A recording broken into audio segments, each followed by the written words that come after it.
Hello, I'm Aubrey Shepherd on the 26th of January 2014. Let's see some photos from Fayetteville, Arkansas. Well, this is at the intersection of Martin Luther King Boulevard and Southeast Avenue. That lot I've been showing you for years, and now the final portion is going to be clear, or is being cleared, and will be cleared time you get there and see this. This is a giant bodark tree that was removed over there, and it was far too, it's one that qualified for preservation forever. And you can see it's got many separate trunks the way they grow this way. That's not unusual for them to have these multiple trunks together like this. And this is not the biggest one I've ever seen, but that one's about 5 feet tall when you look at where it's sitting on the ground down there at the bottom. 5 feet tall in diameter. And it's, I don't know how tall it was and when it was standing, but I have pictures of it from the past because it was a very attractive, big old tree. You can see the part growing out of the ground is probably more than, it's probably 6 feet or more if you measured right around the ground, right around the base of the ground. So those are parts that were down a week ago. I got the first pictures of these lying there. And then today you're going to see a few pictures later on when they started to dig up the ground out there. And you can see this is really rich soil that all these things are growing on. It's wetland, really. Water, after they built the houses that are south of this, you've got water comes to the surface there. But today they're stopping that. They're putting red dirt down. I said this is the 26th of January, and that's the shape it is now.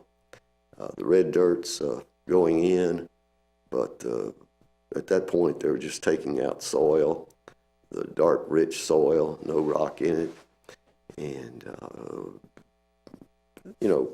maybe 2-3 feet in places of actual topsoil. And you can see those trees were on the periphery, and their roots are all cut, so it's not going to be a pretty thing. Whoever's parking in that garage to the left there will have to be careful going in there. Okay, I have video of that, but I've also got video of Once a River. I recorded it on Sunday the 25th at the January 2015 in the at the Fayetteville Library, City Library. And some of these pictures are before the program started, and I made some stills, and they're not great ones, but I was setting up to mainly to get the video, and it looks a lot better than these pictures. But that's John Rule, on the left, and Kelly Mulholland. And of course, I've got a shirt on today from Still on the Hill. I bought the shirt probably just to wear today to start with, and talk about Still on the Hill's production on the history of Beaver Lake. And I have video of that online, and it is pretty much complete of the show. Hey, that's Dr. James and his wife, and he's the oldest still practicing teacher at the University of Arkansas, full-time professor, full professor for many years. And here's a lady named Diane, and here's a very tall man that you probably have seen playing music around Fayetteville. His name's Ezra Idlett. And there we see Kelly Mulholland's wife from the back here with that long blonde hair, and she was talking with Joe Neal and the Dr. James and wife, and that's it left Dot Neely, and gosh, now I briefly forgot that young lady's name right, but she's a member and officer of the group that tries to save the watershed of Beaver Lake, and it's called Ozark Water Watchers, I believe. Ozarks Water Watchers, with an S on it, but no apostrophe. Anyway, till next time, this is Aubrey Shepherd asking you to do your part to help keep the water clean, the air pure, and the woods green. See ya.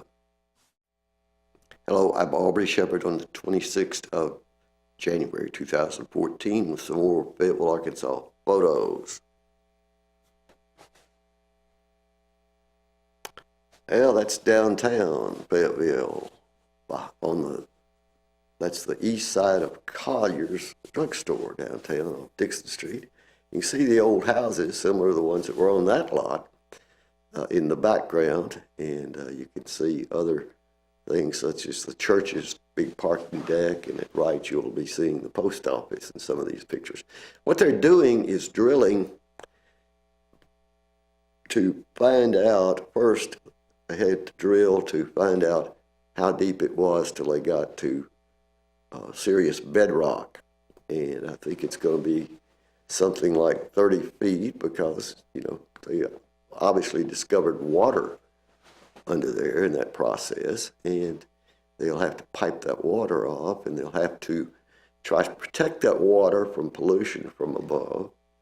And I wish they were having someone check that water for living things, but I don't think they're doing that. That's the water that runs down parallel to Dixon Street and goes under the Walton Arts Center parking lot and over next to the public library and eventually into the town branch of the West Fork of the White River by way of Tanglewood Branch and the combined flow with Spout Spring Branch. So everywhere that, you know, I'm talking about water problems from up there, I mean down other places on other streams, and they all get together and they all go to the Gulf of Mexico. But anyhow, this has got red dirt over that, except the part that's dug out. They're still working on that, and I don't know how long it'll be till they actually start pouring concrete for this, the foundation of this eight-story student apartment complex right there, just immediately north of the downtown post office. See one of their storm drains coming out from the street, and somehow under there it's going to connect to one of those big pipes to go to the west from there, and then to the south, as we described. And you know, I actually enjoy looking at construction activity, and I think a lot of people do, but I also grieve over it because of what it's doing to the watershed and so forth. St. Charles Avenue at what street was that? Okay, well, you saw the sign. Anyway, that's, I guess that street sign will be down until they get this done. There'll be a new one up. And that way you're looking at a big old pipe. That pipe was actually down there on the ground for a week or two or more, I don't know. But they've loaded it up on this trailer to haul away. And guess what? That one strap is supposed to be keeping it in place. Oh yeah, it's against the front end, against something, and there's one of their machines on there with it, but I wouldn't trail behind that truck or want to meet it on the street if it happens to hit a bump. Gosh, that's a lot if it should roll off, isn't it? But those things they've got a lot of chains down to hold that pipe in the back. probably just to keep that big one in place. But I'm not sure what it was for, and I don't know what they did with it while they had it down there, but it was down in that site there, and they're pulling away. They're going to go through, turn into the parking lot of the post office there, and now you can see them coming out of the post office, and they're going to head up to the east there with that thing. So no, I didn't follow it to see where they took it. I was curious, but I didn't ask them, and I don't really care that much. Here's a little more from that site at MLK and Southeast Avenue. I'm standing in Southeast Avenue. You can see the mud out there in the street. This was actually, these are pictures I made today, and you can see the machines working there. They're dumping. They've hauled off the usable soil. They're putting red dirt on the surface there. So that'll be, I guess then if they do what they did with the other two houses, the ones just to the left already there, they'll put a big concrete base, several feet, maybe 5 feet of concrete, and have the houses sit on that, or the house there sit on that. But anyway, you see a lot of dirt in the street. Of course, that's illegal, just like a lot of other things, like taking down big trees without having them judged or whatever. But anyhow, it's all permitted by the city. Till next time, it's Aubrey asking you to do your part to help keep the water clean, the air pure, and the woods green. And go hear some good music.